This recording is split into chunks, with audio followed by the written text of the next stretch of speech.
Singhania Buildcon group presents Jana Gana मन property fest bumper lucky draw के साथ 20 जनवरी से 30 जनवरी तक। हम हैं सिंघानिया बिल्डकॉन। प्रधानमंत्री नरेंद्र मोदी आज वर्चुअल सभा के जरिए पश्चिमी यूपी की 21 विधानसभा सीट के वोटर से संवाद करेंगे। पश्चिमी उत्तर प्रदेश के 5 जिलों में ये कार्यक्रम होना है, जिसकी तैयारी पूरी कर ली गई है। रैली को दिखाने और आम आदमी से संवाद करने के लिए 98 स्थानों पर व्यवस्था की गई है, जिसे 49,000 लोग सीधे देखेंगे और अपनी बात भी कह सकेंगे। 5 राज्यों में चुनावी रैलियों पर रोक की समीक्षा को लेकर आज चुनाव आयोग की बैठक होगी। बैठक में चुनावी रैली, रोड शो और सभा को लेकर फैसला लिया जाएगा। संसद का बजट सत्र आज से शुरू हो रहा है। संसद भाग 1 का बजट सत्र 31 जनवरी से शुरू होकर 11 फरवरी तक चलेगा। बजट 1 फरवरी को लोकसभा में पेश किया जाएगा। भाग 2 का बजट सत्र 14 मार्च से लेकर 8 अप्रैल तक चलेगा और संसद का बजट सत्र 2 पालियों में चलेगा। आज से शुरू हो रहे बजट सत्र के हंगामेदार होने के आसार हैं। विपक्ष ने पेगासस जासूसी मामले, पूर्वी लद्दाख में चीनी घुसपैठ जैसे मुद्दों पर सरकार को घेरने की तैयारी की है। बजट सत्र की शुरुआत 31 जनवरी को हो रही है और उस दिन राष्ट्रपति रामनाथ कोविंद संसद दोनों सदनों की संयुक्त बैठक को संबोधित करेंगे। आज बजट सत्र के पहले दिन राष्ट्रपति दोनों सदनों के संयुक्त अधिवेशन को सेंट्रल हॉल में संबोधित करेंगे, जिसके बाद वित्त मंत्री निर्मला सीतारमण दोनों सदनों में आर्थिक सर्वेक्षण 2021-22 पेश करेगी। इसमें देश के आर्थिक हालात का विस्तारित विवरण प्रस्तुत करने के साथ ही आर्थिक सामाजिक नीतियों और कार्यक्रमों की भविष्य की दिशा का संकेत दिखेगा।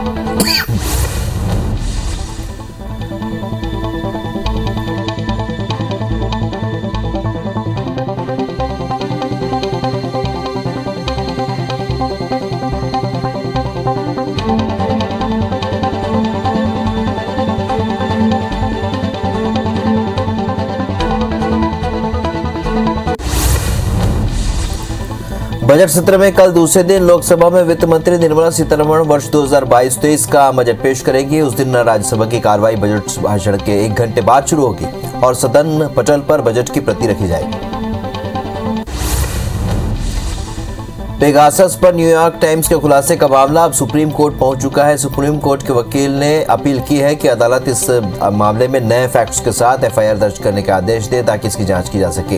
एडवोकेट मनोहर लाल शर्मा ने अपनी इस अपील की एक कॉपी ऑनलाइन सर्कुलेट भी की है। चुनावी माहौल में सभी पार्टियां अपनी पूरी ताकत झोंक रही हैं और इसी कड़ी में गोवा पहुंचे केंद्रीय गृह मंत्री अमित शाह ने बोरीम के साईं बाबा मंदिर में पूजा अर्चना की। इस दौरान उनके साथ मुख्यमंत्री प्रमोद सावंत भी मौजूद रहे।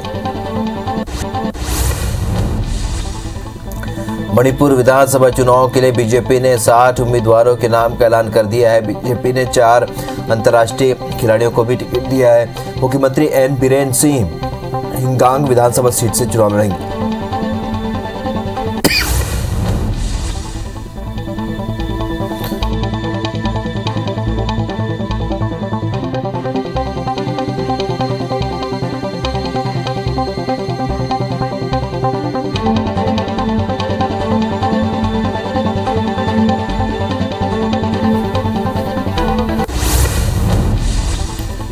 उत्तर प्रदेश की सियासी हलचल में इन दिनों बड़े अजीबोगरीब बयान देखने को मिल रहे हैं। बुलंदशहर में जनता को संबोधित करते हुए मुख्यमंत्री योगी आदित्यनाथ ने कहा, तीसरी वेव के दौरान एक नया वेरिएंट ओमिक्रॉन देखने को मिला। लोग आशंकित थे कि क्या होगा।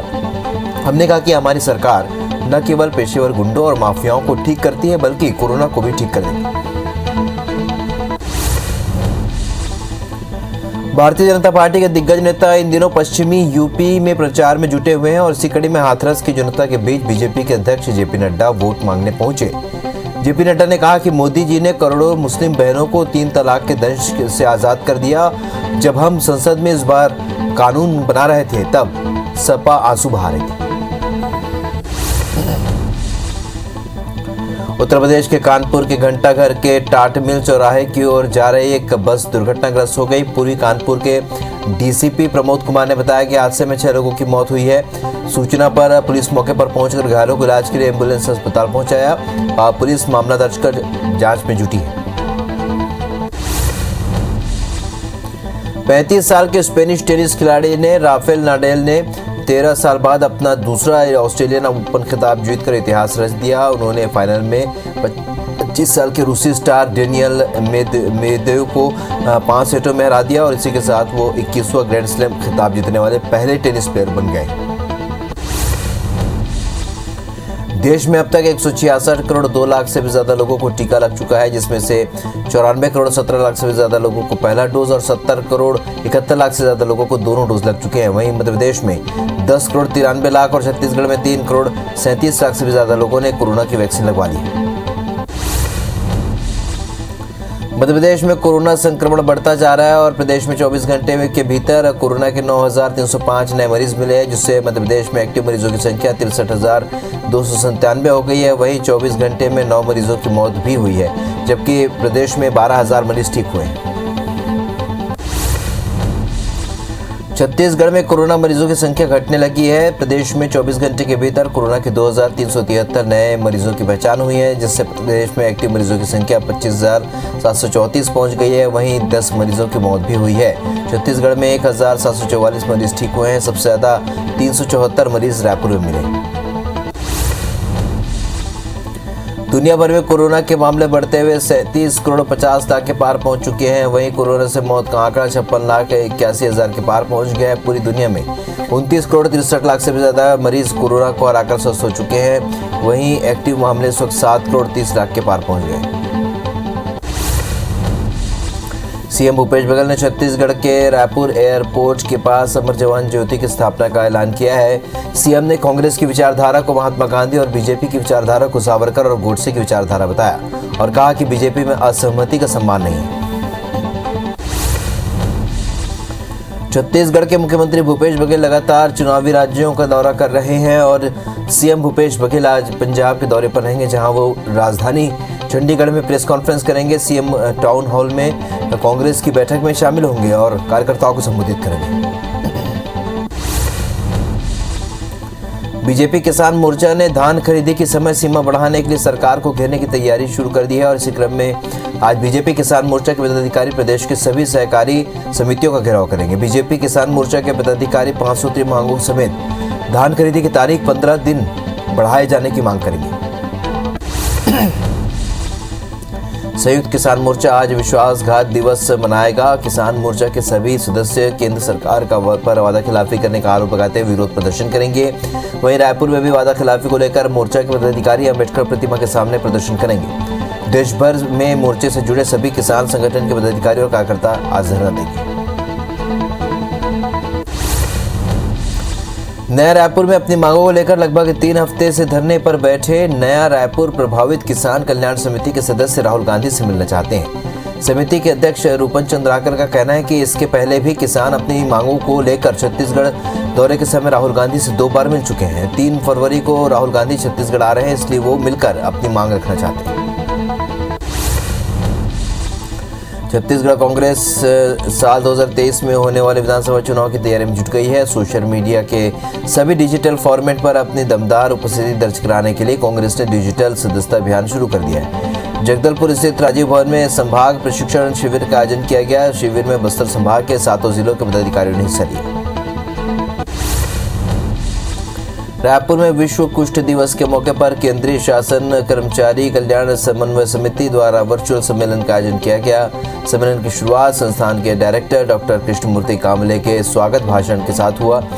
सम्मेलन के दौरान सभी ने अपनी सामाजिक भागीदारी निभाते हुए कुष्ठ रोगियों के खोजने में मदद का भरोसा दिया। सीएम शिवराज सिंह चौहान आज उत्तराखंड और 1 फरवरी को गोवा के चुनावी दौरे पर रहेंगे। सीएम आज उत्तराखंड जाएंगे, जहां वे दोपहर 12 बजे नैनीताल जिले के हल्द्वानी में भी उत्तराखंड बीजेपी के चुनाव प्रचार कार्यक्रम की शुरुआत करेंगे। वहीं दोपहर 2:20 पर लालकुआं विधानसभा में डोर टू डोर प्रचार कार्यक्रम में शामिल होंगे। मध्य प्रदेश में होने जा रही बीजेपी विधायक दल की बैठक की तारीख टाल दी गई है। अब 2 फरवरी को मध्य प्रदेश बीजेपी विधायक दल की बैठक होगी। बजट को लेकर विधायकों से सुझाव लिए जाएंगे। 1 फरवरी को सीएम शिवराज के गोवा में प्रचार के चलते तारीख को आगे बढ़ाया गया।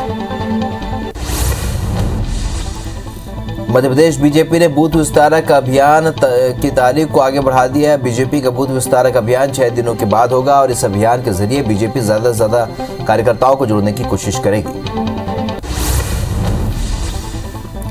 सीहोर को सीएम शिवराज सिंह चौहान ने बड़ी सौगात दी है। सीएम ने शाहगंज में पीएम आवास योजना के हितग्राहियों को करीब 8 करोड़ रुपए की राशि ट्रांसफर की।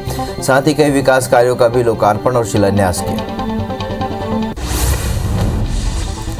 खंडवा पहुंचे पूर्व PCC chief Arun Yadav ration की कालाबाजारी के मामले में प्रदेश सरकार को कटघरे में खड़ा किया है। अरुण यादव ने प्रदेश सरकार पर माफियाओं को संरक्षण देने का आरोप लगाया। उन्होंने कहा कि अगर सरकार की नीयत साफ है तो ऐसे माफियाओं पर कठोर कार्रवाई करनी चाहिए। राशन माफिया गरीबों के हक पर डाका डाल रहे हैं।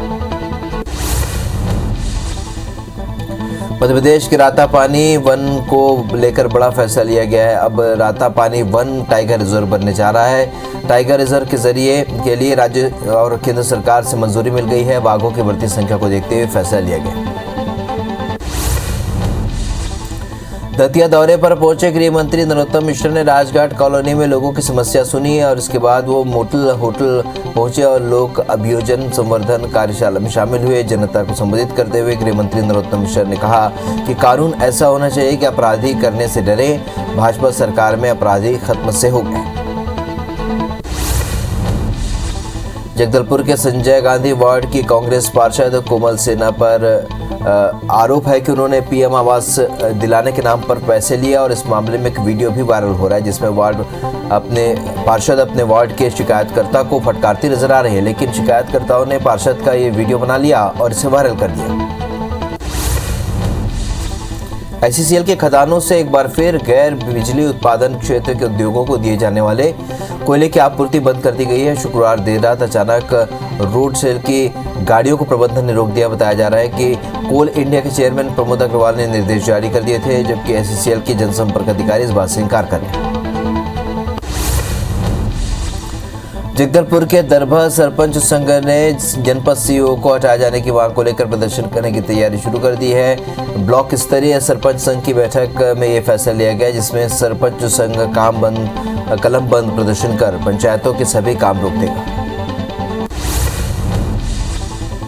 खनिज माफिया के खिलाफ सीएम के सख्त रुख का असर अब दिखने लगा है। जांजगीर चांपा के खनिज और राजस्व विभाग की टीम ने जांजगीर, बालोद और पंतोरा क्षेत्र में अवैध परिवहन करते हुए 16 वाहनों को जब्त किया और एक दिन पहले भी प्रशासन ने कार्रवाई करते हुए कई अवैध परिवहन कर रहे वाहनों को जब्त किया था।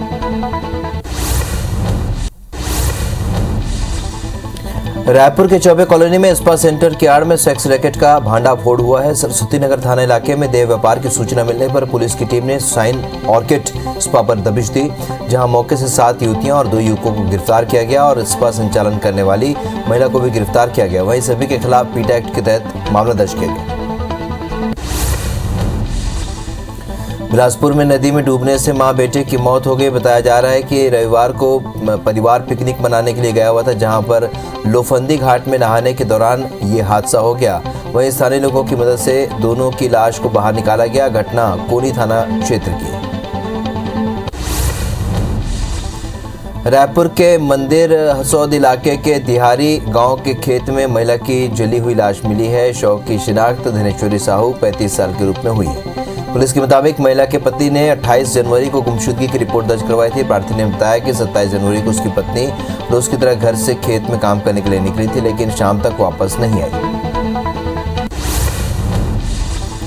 सूरजपुर के तेलसरा गांव में मामूली विवाद के कारण युवक ने दूसरे युवक की हत्या कर दी। घटना 29 जनवरी की बताई जा रही है। दरअसल मृतक प्रमोद फोन पर बात करते करते उस युवक के घर जाकर गाली गलौज करने लगा, जिससे नाराज युवक ने उस पर लाठी से हमला कर दिया। वही घटना के बाद पुलिस ने आरोपी को गिरफ्तार कर आगे की कार्रवाई शुरू कर दी। शाहजहांपुर जिले के शुजालपुर में एक युवक को देसी कट्टे से फायर कर घायल करने वाले 2 आरोपियों को पुलिस ने गिरफ्तार कर लिया है। इसमें से एक मुख्य आरोपी पर राष्ट्रीय सुरक्षा कानून के तहत कार्रवाई की गई है। घटना 19 जनवरी के मछली बाजार की है। इन आरोपियों में 2000 का इनाम भी रखा गया है। महासमुंद में जनपद पंचायत में पदस्थ सहायक ग्रेड 3 कर्मचारी राजेश शर्मा ने जनपद अध्यक्ष यतेंद्र साहू पर मारपीट का आरोप लगाया है। उनके मुताबिक उन्हें सीईओ के कमरे में बुलाया गया और गाली गलौज करते हुए मारपीट की गई। वहीं मामले में शिकायत के बाद डीएसपी ने तथ्य सामने आने के बाद कार्रवाई की बात कही। पेंड्रा में नवविवाहित महिला ने अपने ससुराल पक्ष पर दहेज प्रताड़ना का केस दर्ज कराया है। गौरेला की रहने वाली युवती अतिया खान की शादी मध्य प्रदेश के अनूपपुर जिले के वेंकटनगर निवासी परवेज के साथ हुई थी और आरोप है कि ससुराल वाले हमेशा दहेज कम लाने की बात कहकर प्रताड़ित करते थे और मामले में पुलिस ससुराल पक्ष के लोगों पर एफआईआर दर्ज कर जांच शुरू कर दी। रायपुर पुलिस ने मंत्रालय में उच्च अधिकारी होने का झांसा देकर बेरोजगार युवकों से ठगी करने वाले आरोपी मुजाहिद अनवर को जशपुर से गिरफ्तार किया। इस ठग ने जशपुर सहित सरगुजा, बलरामपुर और रायपुर में अनेकों युवकों को नौकरी लगाने का झांसा देकर लाखों रुपए की ठगी की। वहीं जशपुर पुलिस ने भी इस बदमाश के अलावा 2 अन्य को गिरफ्तार किया। गरियाबंद शहर के बालकशाला के पीछे बीती रात कुछ नकाबजनों ने एक घर पर धावा बोल दिया और सोने चांदी के साथ 7 लाख का सामान लेकर फरार हो गए। पुलिस डॉग स्क्वाड की मदद से संदेहियों से पूछताछ कर रही है, लेकिन अभी तक आरोपियों के बारे में कुछ पता नहीं चल पाया है। धमतरी शहर में एक सराफा व्यापारी उठाईगिरी का शिकार हो गया, जहां पर दिन दहाड़े एक अज्ञात व्यक्ति ने दुकान से करीब 70 ग्राम सोने को बाहर कर दिया और इस वारदात से सराफा कारोबारियों में हड़कंप मच गया है। वहीं घटना की सूचना मिलते ही कोतवाली पुलिस और साइबर सेल की टीम जांच में जुटी है। जबलपुर के शाहपुरा स्वास्थ्य केंद्र के बीएमओ जोया खान का एक वीडियो वायरल हो रहा है, जिसमें वो अपने पति इमरान खान के साथ स्वास्थ्य केंद्र में ठुमके लगाते हुए नजर आ रही है। ये वायरल वीडियो 26 जनवरी का बताया जा रहा है। वीडियो के धुन में मरीज भी परेशान थे। हालांकि घटना को लेकर जिम्मेदार अधिकारी कुछ भी कहने से बच रहे हैं। हाथियों के दल ने धमतरी में आतंक मचा रखा है। नगरी के टाइगर रिजर्व क्षेत्र के घुटकेल के ढोली पारा में हाथियों के दल ने किसान महादेव मरकाम के कच्चे मकान को तोड़ दिया और कई कच्चे और मकान के अंदर सो रहे किसानों ने भागकर अपनी जान बचाई है और हाथियों ने किसान के खेत में लगी सब्जी और गन्ने के फसल को भी नुकसान पहुंचाया।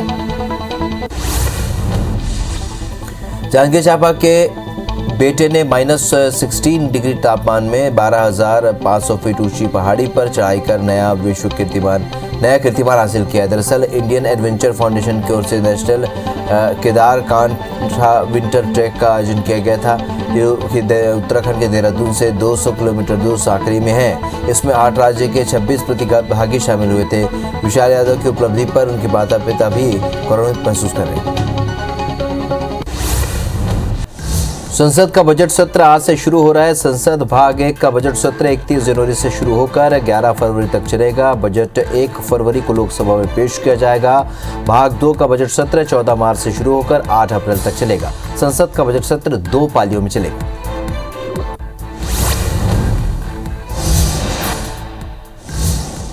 आज बजट सत्र के पहले दिन राष्ट्रपति दोनों सदनों के संयुक्त अधिवेशन को सेंट्रल हॉल में संबोधित करेंगे। इसके बाद वित्त मंत्री निर्मला सीतारमण दोनों सदनों में आर्थिक सर्वेक्षण 2021-22 पेश करेंगे, जिसमें देश के आर्थिक हालात का विस्तारित विवरण प्रस्तुत करने के साथ आर्थिक सामाजिक नीतियों और कार्यक्रमों की भविष्य की दिशा का संकेत दिखेगा।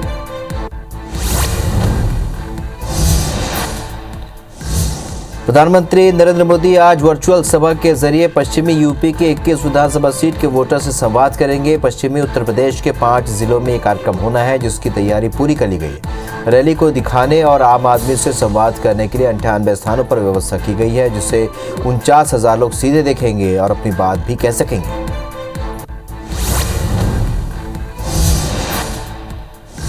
चुनाव आयोग आज रैलियों, रोड शो पर प्रतिबंध को लेकर समीक्षा बैठक करेगी। मुख्य चुनाव आयुक्त सुशील चंद्रा आज केंद्रीय स्वास्थ्य सचिव से मुलाकात करेंगे। चुनाव आयोग चुनाव वाले राज्यों के स्वास्थ्य सचिवों और मुख्य सचिवों के साथ भी वर्चुअल बैठक करेगी।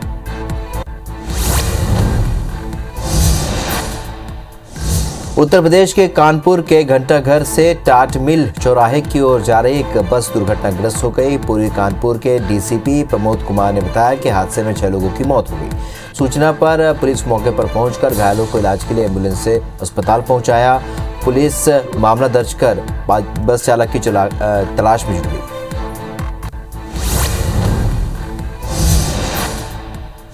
देश में कोरोना के मामले अब घटने लगे हैं और देश में 24 घंटे के भीतर कोरोना के 2,09,000 नए मामले सामने आए हैं। इस दौरान 2,62,000 मरीज ठीक हुए हैं। वहीं पिछले 24 घंटे में 959 मरीजों की मौत हुई है। अब कुल एक्टिव केस की संख्या 18,31,000 के पार पहुंच गई। संसद के दोनों सदनों की संयुक्त बैठक को राष्ट्रपति रामनाथ कोविंद ने संबोधित किया। राष्ट्रपति ने कहा कि कोरोना वायरस से उत्पन्न वैश्विक महामारी का तीसरा वर्ष है। हमने एक साल से भी कम समय में 150 करोड़ से भी ज़्यादा वैक्सीन डोज लगाने का रिकॉर्ड पार कर लिया। आज पूरी दुनिया में सबसे ज़्यादा वैक्सीन डोज देने वाले अग्रणी देशों में भारत एक है।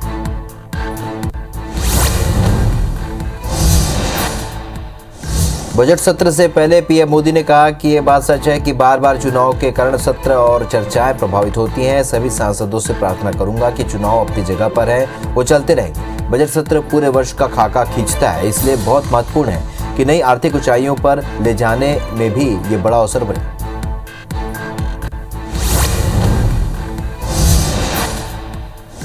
प्रधानमंत्री नरेंद्र मोदी आज वर्चुअल सभा के जरिए पश्चिमी यूपी के 21 विधानसभा सीट के वोटर से संवाद करेंगे। पश्चिमी उत्तर प्रदेश के 5 जिलों में ये कार्यक्रम होना है, जिसकी तैयारी पूरी कर ली गई है। रैली को दिखाने और आम आदमी से संवाद करने के लिए 98 स्थानों पर व्यवस्था की गई है, जिससे 49,000 लोग सीधे देखेंगे और अपनी बात भी कह सकेंगे।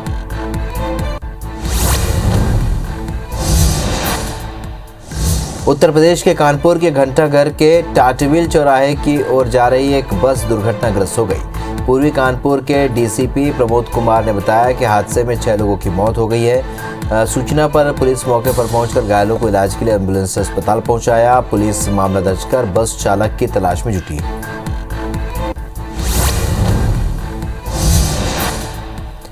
35 साल के स्पेनिश टेनिस खिलाड़ी ने राफेल नडाल ने 13 साल बाद अपना दूसरा ऑस्ट्रेलियन ओपन खिताब जीतकर इतिहास रच दिया। उन्होंने फाइनल में 25 साल के रूसी स्टार डेनियल मेदवेदेव को 5 सेट में हरा दिया और इसी के साथ वो 21वां ग्रैंड स्लैम खिताब जीतने वाले पहले टेनिस प्लेयर बने।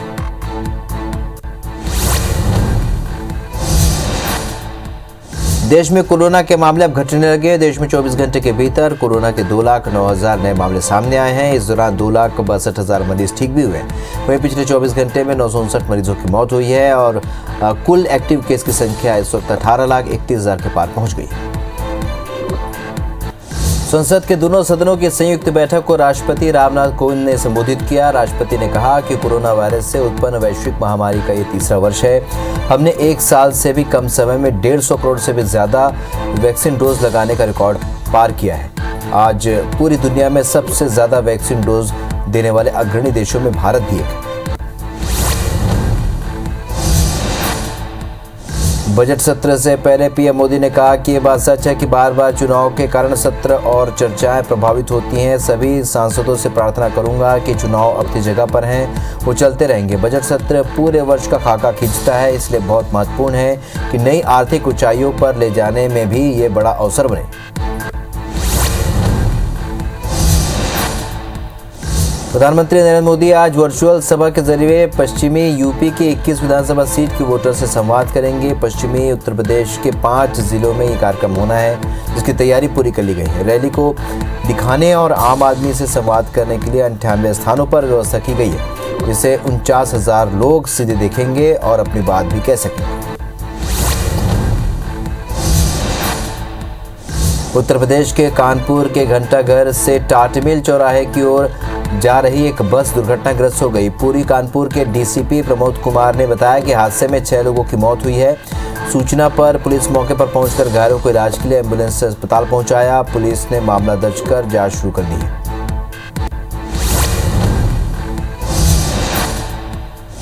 पैंतीस साल के स्पेनिश टेनिस खिलाड़ी ने राफेल नडाल ने 13 साल बाद अपना दूसरा ऑस्ट्रेलियन ओपन खिताब जीतकर इतिहास रच दिया। उन्होंने फाइनल में 25 साल के रूसी स्टार डेनियल मेदवेदेव को 5 सेट में हरा दिया, जिसके साथ ही वो 21वां ग्रैंड स्लैम खिताब जीतने वाले पहले टेनिस प्लेयर बन गए हैं। देश में कोरोना के मामले अब घटने लगे हैं और बीते 24 घंटे के बाद कोरोना के 2,09,000 नए मामले सामने आए। इस दौरान 2,62,000 मरीज ठीक भी हुए। वहीं पिछले 24 घंटे में 959 मरीजों की मौत हुई है और अब कोरोना के कुल एक्टिव केस की संख्या 18,31,000 के पार पहुंच गई। राष्ट्रपति ने कहा कि सरकार ने 3 तलाक को कानूनन अपराध घोषित कर समाज को इस कुप्रथा से मुक्त करने की शुरुआत की है। मुस्लिम महिलाओं पर केवल मुहर्रम के साथ ही हज यात्रा करने जैसे प्रतिबंधों को भी हटाया गया। सरकार के नियत निर्णय और प्रोत्साहन से विभिन्न पुलिस बलों में महिला सुरक्षा पुलिसकर्मियों की संख्या में 2014 के मुकाबले दोगुनी से ज़्यादा बढ़ोतरी हो चुकी है। आज बजट सत्र शुरू होने से पहले संसद भवन पहुंचे प्रधानमंत्री मोदी ने सभी राजनीतिक दलों से अपील करते हुए खुले मन से चर्चा की उम्मीद जताई। उन्होंने कहा कि सत्र में आपका और सभी सांसदों का स्वागत करता हूं। आज की वैश्विक स्थिति में भारत के लिए बहुत सारे अवसर हैं। ये सत्र देश की आर्थिक प्रगति, टीकाकरण कार्यक्रम, मेड इन इंडिया वैक्सीन के बारे में दुनिया में विश्वास जगाता है। पीएम मोदी ने आगे कहा कि ये बात सच है कि बार बार चुनाव के कारण सत्र और चर्चाएं प्रभावित होती हैं। सभी सांसदों से प्रार्थना करूंगा कि चुनाव अपनी जगह पर हैं, वो चलते रहेंगे। बजट सत्र पूरे वर्ष का खाका खींचता है, इसलिए बहुत महत्वपूर्ण है कि नई आर्थिक ऊंचाइयों पर ले जाने में भी ये बड़ा अवसर बने। इधर कांग्रेस के नेता अधीर रंजन चौधरी ने पेगासस जासूसी मामले में केंद्र सरकार पर हमला बोला है। अधीर रंजन चौधरी ने कहा है कि सरकार सबको पेगासस के मुद्दे पर गुमराह कर रही है। सरकार के झूठ फैलाने और गुमराह करने की कोशिश के खिलाफ विपक्ष होने के नाते इस मुद्दे को उठाना हमारा फर्ज है। सरकार चुप्पी साधे हुए क्योंकि उन्होंने गलती की है। उत्तर प्रदेश के कानपुर के घंटाघर से टाटमिल चौराहे की ओर जा रही एक बस दुर्घटनाग्रस्त हो गई। पूर्वी कानपुर के डीसीपी प्रमोद कुमार ने बताया कि हादसे में 6 लोगों की मौत हुई है। सूचना पर पुलिस मौके पर पहुंचकर घायलों को इलाज के लिए एम्बुलेंस अस्पताल पहुंचाया। पुलिस मामला दर्ज कर बस चालक की तलाश में जुटी है। स्वर कोकिला लता मंगेशकर कोरोना और निमोनिया से ठीक हो चुकी हैं। उनके सेहत में सुधार की जानकारी है। महाराष्ट्र के स्वास्थ्य मंत्री राजेश टोपे ने जानकारी दी है। लता जी को 8 जनवरी को मुंबई के निजी अस्पताल में कोरोना पॉजिटिव होने पर भर्ती कराया गया था। फिलहाल अभी भी वो हॉस्पिटल में ही भर्ती है। 35 साल के स्पेनिश टेनिस खिलाड़ी ने राफेल नडाल ने 13 साल बाद अपना दूसरा ऑस्ट्रेलियन ओपन खिताब जीतकर इतिहास रच दिया है। उन्होंने फाइनल में 25 साल के रूसी स्टार डेनियल मेदवेदेव को 5 सेट में हराया और इसके साथ वो 21वां ग्रैंड स्लैम खिताब जीतने वाले पहले टेनिस प्लेयर बन गए। 2 फरवरी को होने वाले अंडर 19 वर्ल्ड कप के दूसरे सेमीफाइनल में भारतीय टीम ऑस्ट्रेलिया से भिड़ेगी। मुकाबला इंटिगा के कुलीज क्रिकेट ग्राउंड पर खेला जाएगा। भारत ने क्वार्टर फाइनल में बांग्लादेश को 5 विकेट से हराकर सेमीफाइनल में जगह बनाई है। रूस और यूक्रेन में सीज फायर के बाद भी तनाव जारी है। रूसी सेना जमीन के साथ साथ समुद्र में भी यूक्रेन की घेराबंदी कर रही है। रूसी हमले के खतरे को देखते हुए यूक्रेन के आम लोगों ने अपनी मर्जी से सेना के साथ मिलकर नकली बंदूकों के जरिए किसी भी खतरे का सामना करने के लिए सैन्य अभ्यास शुरू कर दिया है। अमेरिका में H-1B वीज़ा के लिए पंजीकरण 1 मार्च से शुरू होगा, जिसकी आखिरी तारीख 18 मार्च 2022 तक है। इस अवधि के दौरान याचिकाकर्ता और प्रतिनिधि ऑनलाइन H-1B पंजीकरण का इस्तेमाल कर अपना पंजीकरण पूरा करने और जमा करने में सक्षम होंगे। यूएस ने एक प्रेस रिलीज के जरिए जानकारी दी है। उत्तर कोरिया ने 2017 के बाद एक सबसे ताकतवर मिसाइल का परीक्षण किया है। जापान और दक्षिण कोरिया की सेनाओं ने कहा कि मिसाइल को 1242 मील ऊपर तक लॉन्च किया गया, जिसके बाद ये 497 मील की यात्रा करते हुए समुद्र में जाकर गिरी। इस टेस्ट से पता चल रहा है कि ऐसा करने से उत्तर कोरिया अमेरिका पर दबाव बनाने की कोशिश में है ताकि उस पर लगे प्रतिबंधों को हटा दिया जाए। पाकिस्तान के प्रधानमंत्री इमरान खान 3 फरवरी को विंटर ओलंपिक्स के इनॉग्रेशन सेरेमनी के लिए चीन जा रहे हैं। वहीं पाकिस्तानी मीडिया रिपोर्ट्स के मुताबिक इमरान चीन के राष्ट्रपति शी जिनपिंग से $3 अरब का कर्ज मांगने जा रहे हैं। बता दें कि इससे पहले पाकिस्तान सऊदी अरब से बेहद सख्त शर्तों पर $3 अरब का कैश रिजर्व हासिल किए थे। भारत हिंद महासागर में दुनिया भर की 9 सेनाओं को साथ लाकर सबसे बड़ा आयोजन होने जा रहा है। समुद्री ताकतों का ये आयोजन 9 सैन्य अभ्यास मिलन के तहत किया जाएगा, जो बीते 2 दशक से हर 2 साल में आयोजित हो रहा है। विशाखापट्टनम तट के पास होने वाले इस आयोजन में 5 महाद्वीपों की 46 नौसेनाओं को बुलाया गया है। अभ्यास के जरिए भारत सबको साथ लेकर चलने वाली मैत्रीपूर्ण नीति प्रदर्शित करेगा। तालिबान के नेतृत्व वाली सरकार के उच्च शिक्षा मंत्री ने जानकारी देते हुए बताया कि अफगानिस्तान के विश्वविद्यालय फरवरी से फिर खोले जाएंगे।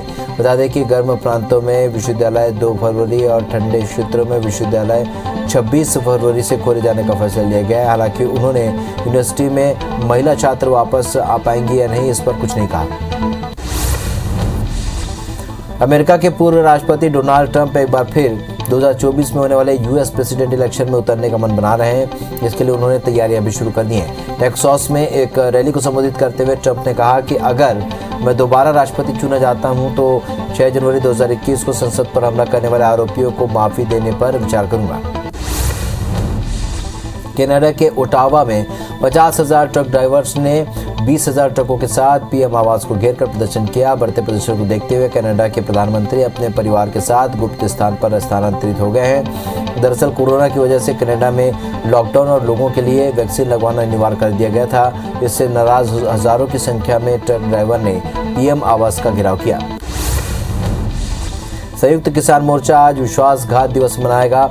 किसान मोर्चा के सभी सदस्य केंद्र सरकार पर वादाखिलाफी का आरोप लगाते हुए विरोध प्रदर्शन करेंगे। वहीं रायपुर में भी वादाखिलाफी को लेकर मोर्चा के पदाधिकारी अंबेडकर प्रतिमा के सामने बैठकर प्रदर्शन करेंगे और देश भर में मोर्चे से जुड़े सभी किसान संगठन के पदाधिकारी और कार्यकर्ता आज धरना देंगे। नया रायपुर में अपनी मांगों को लेकर लगभग 3 हफ्ते से धरने पर बैठे नया रायपुर प्रभावित किसान कल्याण समिति के सदस्य राहुल गांधी से मिलना चाहते हैं। समिति के अध्यक्ष रूपन चंद्राकर का कहना है कि इसके पहले भी किसान अपनी मांगों को लेकर छत्तीसगढ़ दौरे के समय राहुल गांधी से 2 बार मिल चुके हैं। 3 फरवरी को राहुल गांधी छत्तीसगढ़ आ रहे हैं, इसलिए वो मिलकर अपनी मांग रखना चाहते हैं। मध्य प्रदेश में होने जा रही बीजेपी विधायक दल की बैठक की तारीख टाल दी गई है। अब 2 फरवरी को मध्य प्रदेश बीजेपी विधायक दल की बैठक होगी। बजट को लेकर विधायकों से सुझाव लिए जाएंगे। 1 फरवरी को सीएम शिवराज के गोवा में प्रचार के चलते तारीख को आगे बढ़ाए गए हैं। मध्य प्रदेश के सीएम शिवराज सिंह चौहान पैर में उनकी चोट लग गई है। जानकारी के अनुसार सीहोर में बूथ विस्तारक अभियान के दौरान सीएम शिवराज को चोट लगी है। बता दें कि मध्य प्रदेश में बीजेपी जगह जगह जाकर बूथ विस्तारक अभियान चला रही है। भोपाल के बैरसिया में गाय की मौत के मामले में गृह मंत्री नरोत्तम मिश्रा ने मजिस्ट्रेट जांच के आदेश दे दिए हैं। बता दें कि ये एक निजी गौशाला है जहां पर 9 गायों की मौत हुई है। वहीं गौशाला संचालक पर एफआईआर दर्ज कर लिया गया है। साथ ही प्रशासन ने गौशाला का संचालन अपने कब्जे में लेकर गायों को शिफ्ट करवा दिया है। ग्वालियर के हजीरा सब्जी मंडी के विस्थापन मामले में कांग्रेस के प्रदेश अध्यक्ष सुनील शर्मा सहित कई कांग्रेसी हिरासत में लिए गए हैं। आज सुबह प्रशासन की कार्रवाई का विरोध करने ये सभी मंडी पहुंचे थे और बीते 16 दिन से व्यापारी मंडी में धरना दे रहे थे, जिसके बाद हिरासत में लिया गया। बिलासपुर हाई कोर्ट में निलंबित एडीजी जीपीसी की जमानत याचिका पर सुनवाई हुई और कोर्ट ने जमानत अर्जी पर केस डायरी के लिए तलब किया है और साथ ही कोर्ट में मामले में राज्य शासन को नोटिस जारी कर जवाब मांगा है। बता दें कि जीपीसी ने अपना पक्ष रखने की मांग की है। राजधानी भोपाल के भीमकुंज स्थित पेट्रोल पंप के पास पाइपलाइन फूट गई और पाइपलाइन फूटने से 20 फीट ऊपर तक पानी बह रहा है, जिससे भी पानी की बर्बादी हो रही है। बता दें कि खुदाई के दौरान पाइपलाइन फूटी।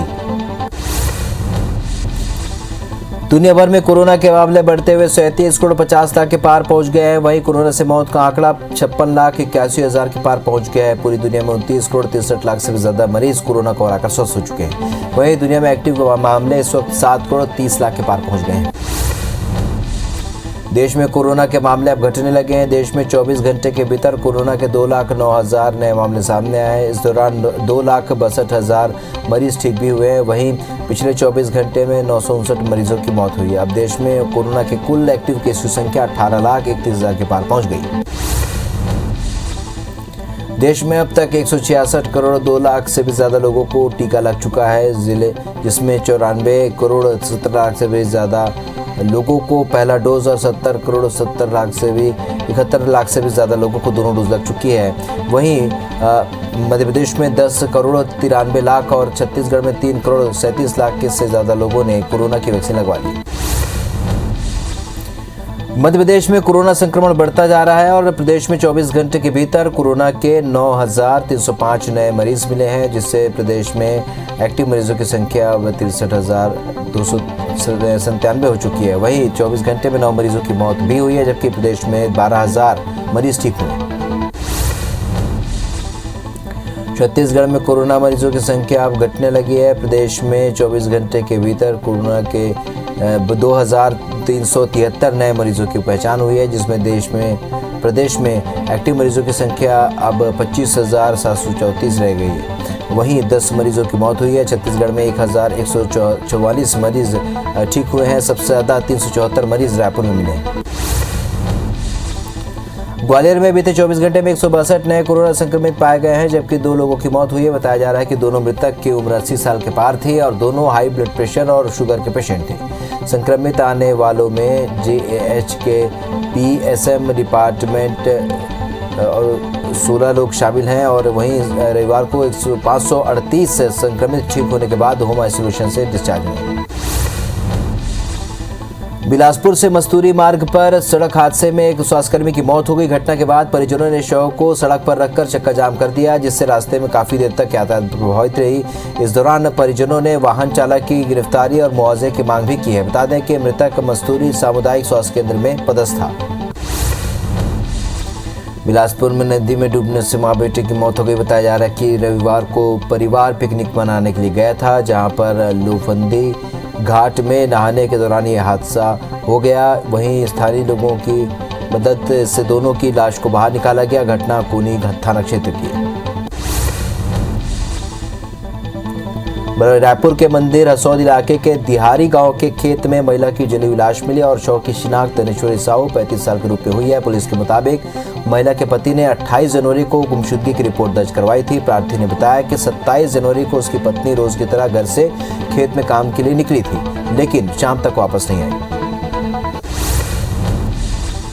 अंबिकापुर में डबरी में डूबने से 9 साल की बच्ची की मौत हो गई। सूचना मिलते ही मौके पर पहुंची पुलिस ने बच्ची के शव को बाहर निकाला। घटना सीतापुर थाना क्षेत्र के चीड़ापारा की है। बीजापुर में पुलिस और नक्सलियों के बीच मुठभेड़ हुई। पुलिस कोबरा बटालियन की कार्रवाई में एक घायल नक्सली को गिरफ्तार किया गया। मुठभेड़ के बाद से इलाके में सर्चिंग अभियान भी बढ़ा दिया गया है। मामले की पुष्टि ASP पंकज शुक्ला ने की। जबलपुर के मदन महल थाना अंतर्गत मानस भवन रोड पर उस वक्त भगदड़ मच गई जब एक तेज रफ्तार SUV कार अनियंत्रित हो गई। कार ने सड़क पर चल रहे 3 वाहनों को टक्कर मारते हुए नगर निगम की गाड़ी को टक्कर मार दी और इस दौरान 3 लोग बुरी तरह से घायल हो गए, जिन्हें इलाज के लिए अस्पताल भर्ती कराया गया। धमतरी नगरी रोड पर बेकाबू कार ने बाइक सवार को टक्कर मार दी। हादसे में बाइक सवार 2 युवकों की मौके पर ही मौत हो गई। वहीं एक घायल को इलाज के लिए अस्पताल में भर्ती कराया गया है। घटना नगरी थाना क्षेत्र की है। वहीं पुलिस ने मामला दर्ज कर जांच शुरू कर दी। रायपुर के चौबे कॉलोनी में स्पा सेंटर की आड़ में सेक्स रैकेट का भांडाफोड़ हुआ है। सरस्वती नगर थाना इलाके में देह व्यापार की सूचना मिलने पर पुलिस की टीम ने साइन ऑर्किड स्पा पर दबिश दी, जहां पर मौके से 7 युवती और 2 युवकों को गिरफ्तार किया गया और स्पा संचालन करने वाली महिला को भी गिरफ्तार कर लिया गया। वहीं सभी के खिलाफ पीटा एक्ट के तहत मामला दर्ज किया गया। महासमुंद में जनपद पंचायत में पदस्थ सहायक ग्रेड 3 कर्मचारी राजेश शर्मा ने जनपद अध्यक्ष राजेंद्र साहू पर मारपीट का आरोप लगाया है। उनके मुताबिक उन्हें CEO के कमरे में बुलाया गया और गाली गलौज करते हुए मारपीट की गई। वहीं मामले में शिकायत के बाद DSP ने तथ्य सामने आने के बाद जांच की बात कही। कवर्धा जिले के सहसपुर लोहारा थाना पुलिस ने ठग दंपति को गिरफ्तार किया है। दोनों पति पत्नी भोले भाले लोगों को झांसा देकर लाखों रुपए की ठगी कर फरार हो जाते थे। वहीं पुलिस दोनों आरोपियों के कब्जे से सोने चांदी के जेवरात बरामद कर उन्हें जेल भेज दी। पेंड्रा में नवविवाहित महिला ने अपने ससुराल पक्ष पर दहेज प्रताड़ना का आरोप लगाया है और गौरेला की रहने वाली युवती अतिया खान की शादी मध्य प्रदेश के अनूपपुर जिले के एक वेंकट नगर निवासी परवेश के साथ हुई थी और आरोप है कि ससुराल वाले हमेशा दहेज कम लाने की बात कहकर प्रताड़ित करते रहे और मामले में पुलिस ससुराल पक्ष के लोगों पर FIR दर्ज कर जांच में जुटी। महासमुंद जिले के गुंचापाली चंडी माता मंदिर में चोरों ने सेंधमारी की और लाखों के आभूषण समेत कैश लेकर फरार हो गए। चोरी की वारदात CCTV में कैद हुई। मंदिर ट्रस्ट ने बागबाहरा पुलिस को सूचना दी है। वहीं पुलिस डॉग स्क्वाड के मदद से आरोपी की तलाश में जुटी है। गरियाबंद शहर के बालक शाला के पीछे बीती रात कुछ नकाबजनों ने एक घर पर धावा बोल दिया और सोने चांदी के साथ 7 लाख का सामान लेकर फरार हो गए। पुलिस डॉग स्क्वाड की मदद से संदिग्धों से पूछताछ कर रही है, लेकिन अभी तक आरोपियों को कुछ भी पता नहीं चल पाया। मरवाही थाने में शासकीय विभाग में नौकरी दिलाने के नाम पर ठगी करने वाले 2 लोगों के खिलाफ केस दर्ज कर लिया गया है। गौरेला पेंड्रा मरवाही जिले के करीब 75 लोगों ने सहायक आयुक्त के पास शिकायत दर्ज कराई थी कि लोगों से नौकरी के नाम पर 2 कर्मचारियों ने 70,000 से भी 1 लाख रुपए तक की वसूली की है। फिलहाल पुलिस केस दर्ज कर आगे की कार्रवाई जुट गई। तिल्दा के एक किराना दुकान में भीषण आग लग गई और आग लगने से दुकान में रखा लाखों का सामान जलकर खाक हो गया। सूचना पर फायर ब्रिगेड की टीम भी पहुंची। फिलहाल आग लगने का कारण अज्ञात है। दुर्ग पुलिस ने भिलाई 3 चरोदा के हाउसिंग बोर्ड में हुए मर्डर का खुलासा कर दिया है। मर्डर के मास्टरमाइंड उसकी पत्नी निकली। पत्नी ने उसके प्रेमी के साथ मिलकर पति की हत्या कर दी और पुलिस ने दोनों को गिरफ्तार कर लिया। हाथियों के दल ने धमतरी में आतंक मचा रखा है। नगरी के टाइगर रिजर्व क्षेत्र के गुटकेल के डोरिनपारा में हाथियों के दल ने किसान महादेव मरकाम के कच्चे मकान को तोड़ दिया। कई कच्चे मकान और मकान के भीतर सो रहे किसानों ने भागकर अपनी जान बचाई है। हाथियों ने किसान के खेत में लगी सब्जी और गन्ने की फसल को नुकसान पहुंचाया। नवा रायपुर के मंत्रालय में आज से 50% उपस्थिति के साथ काम फिर से शुरू हो गया है। मंत्रालय और विभागाध्यक्ष कार्यालयों के संचालन को लेकर निर्देश के बाद तृतीय और चतुर्थ श्रेणी के कर्मचारियों के 50% उपस्थिति के साथ काम शुरू हो गया है। कर्मचारी की ड्यूटी रोस्टर के अनुसार बनाकर लगाई जाएगी, जिसके लिए सामान्य प्रशासन विभाग ने आदेश जारी किया था। जांजगीर चांपा के बेटे ने -16 डिग्री तापमान में 12,500 फीट ऊंचाई पहाड़ी पर चढ़ाई कर नया कीर्तिमान हासिल किया है। दरअसल इंडियन एडवेंचर फाउंडेशन की ओर से नेशनल केदार कांठा विंटर ट्रैक का आयोजन किया गया था, जो कि उत्तराखंड के देहरादून से 200 किलोमीटर दूर साकरी में है।